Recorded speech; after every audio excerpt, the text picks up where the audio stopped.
पूछ रहे हैं इधर का रास्ता, और जो रास्ता तुम कह रहे हो भगवान का वो तो इधर से था। किसने पूछा? बोले नहीं जी, जब रास्ता भी नहीं पूछा जाएंगे कहाँ से, पहुँचेंगे कहाँ से, भगवान को पाएंगे कहाँ से, मोक्ष मिलेगा कहाँ से? दुनिया तो विपरीत जा रही है, उल्टी चल रही है, तो फिर क्या, किसी को भी नहीं मिलेगा। बंधु वो बात तो संवेग की थी, और हम इस कहानी में गए। संवेग का अर्थ है, संवेग है मुक्ति अभिलाषा।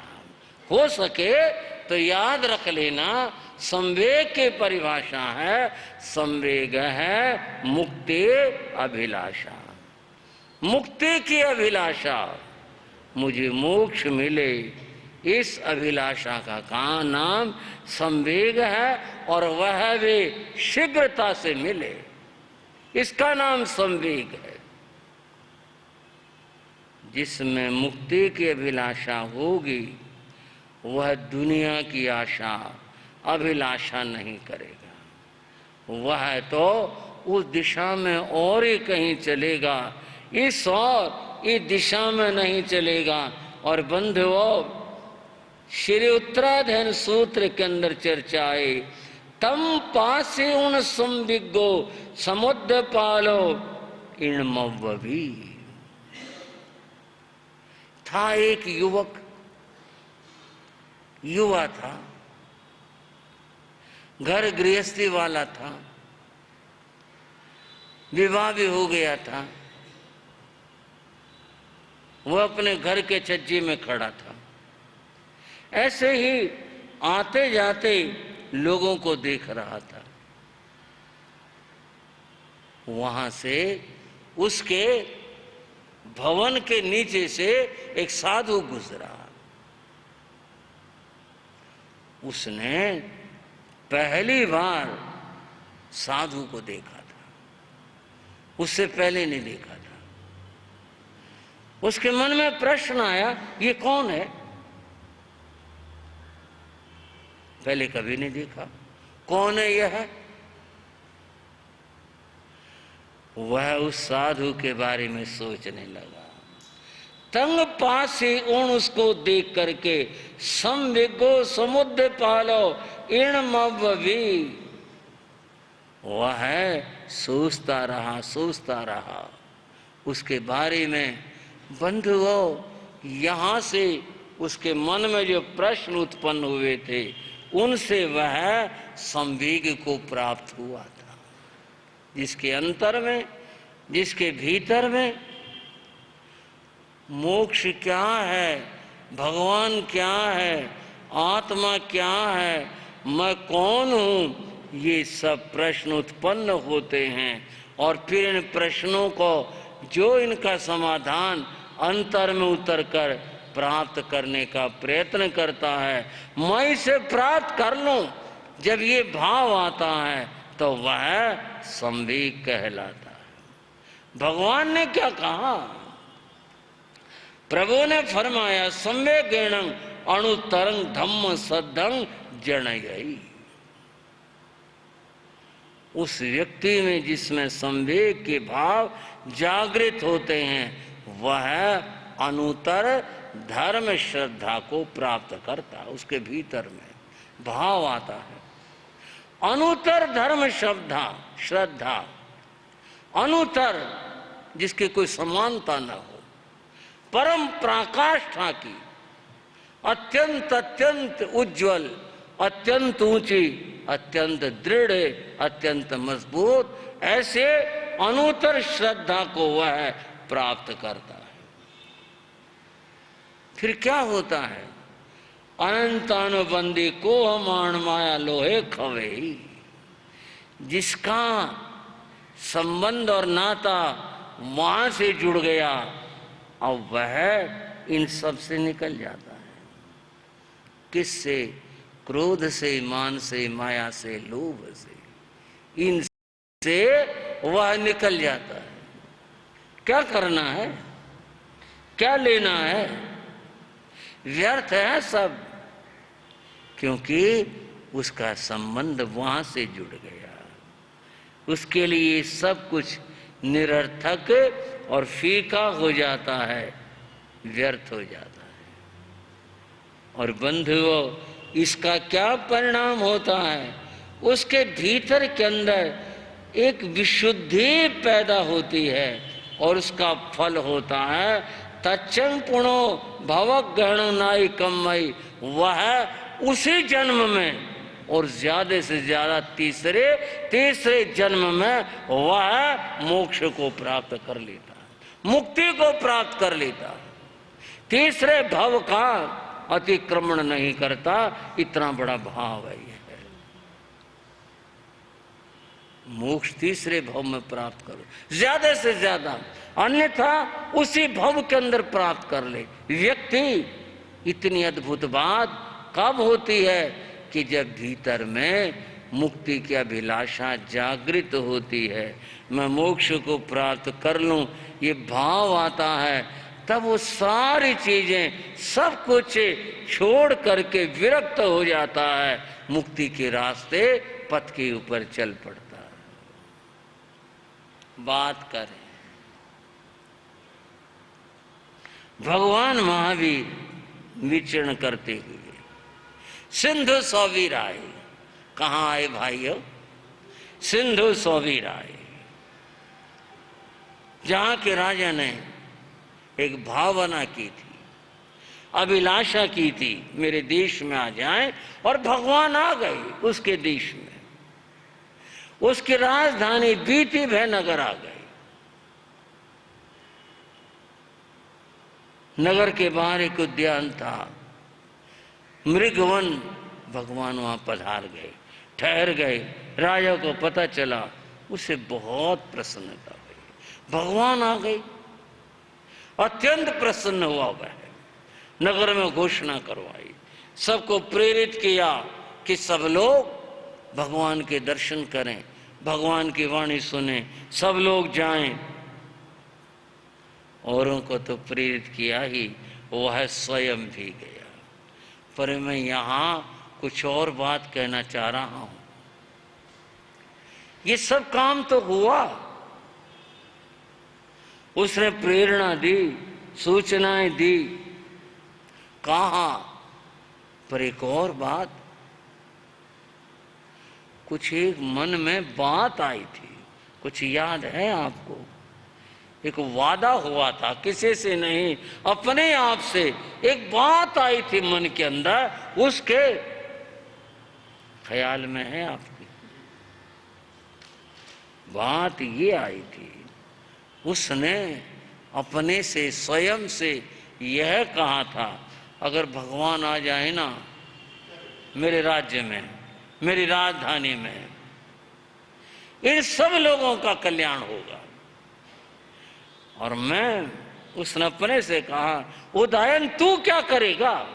मैं भगवान के चरणों में दीक्षा ले लूंगा। किसी को बताया नहीं, किसी को कहा नहीं, ये केवल अपने मन की बात थी। एक था आदमी, वह कहीं जा रहा था, पांव पैदल का जमाना, जा रहा था। रास्ते में एक खजूर का पेड़ आ गया। आप जानते हो सारे, बहुत ऊंचा होता है। उसने देखा, अरे बहुत ऊंचा है, पर उसकी दृष्टि गई ऊपर, उस पर तो खजूर लगे हुए थे। मन ललचा गया, अरे खजूर लगे हुए, जा रहा हूं, घर जा रहा हूं या रिश्तेदारी में जहां जाना था। उसने सोचा कुछ खजूरी ले चलूं, कुछ तो पास में होगा। और ये सोच उसने जूते उतारे, सामान रखा, जंगल था, और खजूर के पेड़ पर चढ़ गया। लालच में था, खजूर लगे हुए थे, चलो ले चलूं मैं। चढ़ता गया, पेड़ था बहुत ऊंचा, चढ़ता चला गया, ऊपर तक जा पहुंचा, उत्साह में पहुंच गया। जब ऊपर पहुंच गया और खजूर तोड़ने की बारी आई और एक हाथ से उसने पेड़ को पकड़ा, एक हाथ उसने ढीला किया तोड़ने को, उसने नीचे देख लिया। नीचे देखा और वो घबराया, अगर मैं गिर पड़ा मैं बच नहीं सकता, अगर मैं गिर पड़ा मैं बच नहीं सकता, मरूंगा। अच्छी मुसीबत मोल ली। क्या खजूर की बात थी, वहां से ले लेता, दुकानदार से ले लेता। मैं चढ़ गया इतने ऊंचे, ये तो बड़ा मुश्किल हो गया, नीचे उतरना बड़ा कठिन हो गया। अब कैसे करूँगा, पांव फिसल गए, हाथ छूट गया, किसी को पता भी नहीं चलेगा कहाँ मरा हुआ है, क्या हुआ। बहुत मुश्किल हुई। अब मुसीबत में याद आते हैं भगवान। हाँ जी भाइयों, दुख में सुमरण सब करे, दुख में भगवान याद आते हैं, सुख में करे न कोई, सुख में नहीं आते, फिर तो जरूरत ही नहीं भगवान की। वो मुसीबत में फंस गया, क्या करें, भगवान याद आए और वो बोला, हे भगवान, मैं सारी पूरी जिंदगी से आपका नाम लेता आ रहा हूं, मैं तो आपका भक्त हूं, आज मेरे ऊपर कृपा कर दो, मेरी जान बचा दो। और अगर मैं बच गया, मैं राजी खुशी ठीक से नीचे उतर आया, मैं 100 रुपए का प्रसाद बांटूंगा, तेरे मंदिर में, तेरे स्थान पर 100 रुपए का प्रसाद बांटूंगा, तो मेहरबानी कर, कृपा कर। वो खजूर तो दी उसने छोड़, वो तो गया बात भूल, हाथों से जोर से पेड़ पकड़ा हुआ था और थोड़ा थोड़ा उसने नीचे की ओर सरकना शुरू किया। भगवान का नाम लेता रहा, नीचे को सरकता रहा और सरकते हुए उसने फिर नीचे डर लग रहा था, उसने फिर से देखा, वो आधा पेड़ नीचे उतर आया, आधा। थोड़ा संतोष मिला, तो बहुत ऊंचे पर था, अब आधे पर आ गया। बोला, भगवान तेरी बड़ी कृपा हुई है, इतना तूने नीचे उतार दिया, यहाँ तक मैं आ गया, भगवान तेरी बड़ी कृपा, बस नीचे और उतार दे, इतना तो मैं उतर आया, बाकी और थोड़ी मेहरबानी कर, 100 क्या 50 का प्रसाद तो जरूर बांटूंगा, मैं 50 रुपए का प्रसाद जरूर बांटूंगा, इतना तो मैं उतर आया, बाकी और उतार दे। और नीचे उतरिया, वो 25 रुपए रह गए। जब रह गया वो 2 फुट 3 फुट रह गया, उसने दोनों हाथ छोड़ दिए, दोनों हाथ छोड़े, वो नीचे गिर पड़ा।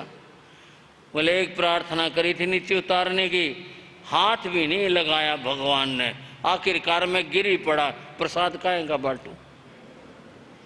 वादा खिलाफी कहते हैं इसको, भगवान से वादा करा था 100 रुपए का प्रसाद बांटूंगा, और अब नीचे आकर के बिल्कुल ही मना कर दिया, काहेगा प्रसाद बांटू, मैं गिर तो पड़ा, हाथ तो नहीं लगाया, कहीं कुछ ऐसा तो नहीं हुआ, कुछ तो किया ही नहीं। भक्त लोग बड़े वादे करते हैं, तरह तरह के वादे करते हैं, भगवान से करते हैं, ऐसा हो जाए, ऐसा हो जाए, और फिर बदल भी जाते हैं। भगवान आ जाए, मैं साधु बन जाऊंगा, घर तो बताया नहीं, किसी को कहा तो है नहीं इस बात के लिए।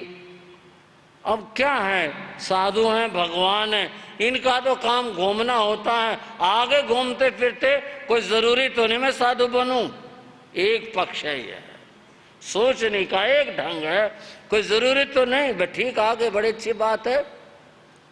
एक तो ये बात थी, पर दूसरी बात कहूंगा, जो शब्द जिसके मैं चर्चा कर रहा था, यूं ही नहीं चर्चा कर रहा था, उसका अर्थ है, उसके भीतर में भाव पैदा हुआ संवेग का, वह है भीतर में मोक्ष की अभिलाषा रखता है। इसलिए बहानेबाजी की बात नहीं, बचने की बात नहीं, उसके लिए तो यह आनंद की बात थी। भगवान आ गए और वो समय आ गया कि जब मेरे मन की बात पूरी हो सकती है और मैं अपने मन की बात को पूरा कर लूं। अब उसके भीतर भाव यह है कि भगवान आए हैं तो मैं अवश्य में दीक्षा ग्रहण करूं। जो मैंने सोचा है, मैं ये बात बंधुओं भाव की बता रहा हूं, अंतर की सोच की बताने लग रहा हूं। राजा अपने बात के ऊपर किसी से कहा नहीं और का मामला नहीं, बात केवल अपनी है, स्वयं की है। उसके भीतर विलासा थी। थोड़ी देर पहले मैं बात कह रहा था एक आदमी के भोजन की बात। इस बात को मैं एक बार फिर दोहरा कर कहूंगा। किसी को प्यास है, प्यास है तो पानी ढूंढेगा, प्यास है तो पानी तलाशेगा, और प्यास नहीं है मनोहारे करो वैसा पानी पिलो ना ना, मना करता रहेगा। प्यास की बात है ना, यहां भी प्यास की बात है। प्यास थी कि मैं साधु बन जाऊं, साधु बनकर संयम लेकर मैं अपनी आत्मा का कल्याण करूं। यहां पर यह भाव है, इसलिए भगवान के आने की उसको विशेष प्रसन्नता है, अत्यंत प्रसन्नता है। भगवान आ गए, भगवान के दर्शन करने गया, भगवान की वाणी सुनी और फिर भगवान से प्रार्थना की कि मैं दीक्षा लेना चाहता हूं। मन के भाव में यह है। और बंधुओं कथा यह है कि राजा उदयन ने भगवान के चरणों में दीक्षा ली। एक पल में पहुंच गए वहां पर।